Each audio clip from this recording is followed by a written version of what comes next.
बच्चों,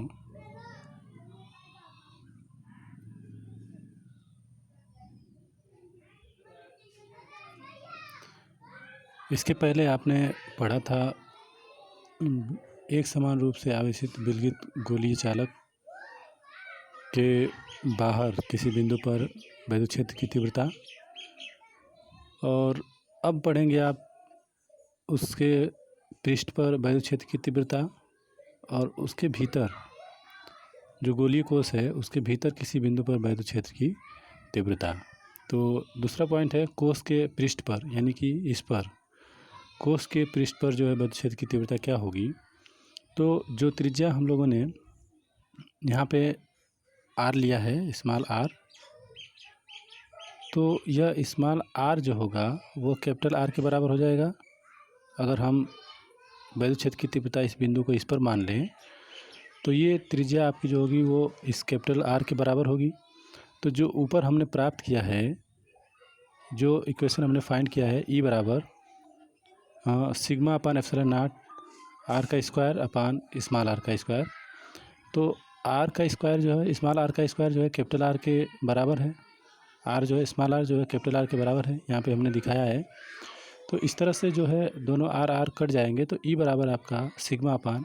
epsilon not मिल जाएगा। तो कोश के पृष्ठ पर अगर विद्युत क्षेत्र की तीव्रता ज्ञात करना है तो हम मानते हैं यदि बिंदु P कोश के पृष्ठ पर है, तब जब कोश के पृष्ठ पर यानी कि यहाँ पर होगी तो ये जो आपकी स्मॉल आर है वो कैपिटल आर के बराबर होगी, यानी कि small R is equal to capital R. तो उपरोक्त समीकरण से जो समीकरण इसके पहले हम लोगों ने फाइंड किया है ये वाला, उसमें हम लोग स्मॉल आर की जगह पर कैपिटल आर रख देंगे तो हमको ई बराबर सिग्मा अपान एप्सिलॉन नॉट, यही जो है उसके पृष्ठ पर, यानी कि जो गोला है एक समान रूप से आवेशित गोलीय कोश है उसके पृष्ठ पर जो विद्युत क्षेत्र की तीव्रता होगी। अब इसके आंतरिक बिंदु पर विद्युत क्षेत्र की तीव्रता क्या होगी। माना कोश के भीतर एक बिंदु P डैश है, इस पर ये आपका P डैश मान लिया गया है। तो P डैश है, चूँकि आवेश कोश के पृष्ठ पर है, इसके पृष्ठ पर आवेश है, तो जो वैद्युत फ्लक्स होगा वो वैद्युत फ्लक्स तो बाहर की तरफ निकलेगा, अंदर तो जाएगा नहीं। अंदर अगर जाता भी है तो ये इससे निरस्त हो जाएगा। सभी एक दूसरे से जो वैद्युत क्षेत्र रेखाएं होंगी वो सभी एक दूसरे से निरस्त हो जाएंगी, इसलिए अंदर की तरफ कोई फ्लक्स नहीं जाएगा, यानी कि फ्लक्स जो होगा जीरो होगा, फाई ई बराबर जीरो। तो इस तरह से हम लोग अगर इसका इंटीग्रेशन ई इंटू डी ए करें, यानी कि इधर मान लेते हैं कोई क्षेत्र छोटा सा लेते हैं तो क्षेत्रफल वेक्टर आपका डी ए होगा, क्षेत्रफल वेक्टर डी ए, और उसका जो है कि इलेक्ट्रिक फील्ड मानते हैं आपकी ई है, विद्युत क्षेत्र की तीव्रता ई अगर मान लेते हैं तो हम लोग इंटीग्रेट करेंगे पूरे के लिए। किसी पॉइंट पे हम ले लिया है, जैसे छोटा सा इधर लिए थे, तो इस पर भी अगर कोई छोटा सा सपोज करते हैं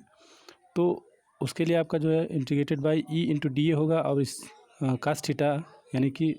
दोनों की डायरेक्शन एक ही दिशा में होगी तो थीटा का मान जीरो, तो इसलिए हम लोग क्या है डायरेक्ट यहाँ लिया गया है phi E is equal to integrate गोलीय surface integration E into D A. तो phi E is equal to आपका E integrated by D A, तो डी ए की वैल्यू जो होगी 4 पाई आर के स्क्वायर होगी जैसे पहले बताया गया था, और फाई ई का मान जीरो हो जाएगा क्योंकि फ्लक्स जो है इसके अंदर नहीं जाएगा, फ्लक्स बाहर आएगा, अंदर जो जाएंगे सभी निरस्त हो जाएंगे, तो फ्लक्स जो होगा शून्य होगा। तो फाई ई बराबर शून्य, तो ई इंटू 4 पाई आर का स्क्वायर, तो इसलिए जो है हम इसको अगर पक्षांतर करें तो ई का मान जीरो, अर्थात जो गोलीय कोश है उसके भीतर कहीं भी जो विद्युत क्षेत्र की तीव्रता होगी वो शून्य होगी, ये आपको याद रखना है। अब बच्चों ये वाला चैप्टर यहीं पे समाप्त होता है। अब इसके बाद आप न्यूमेरिकल लगा लेंगे,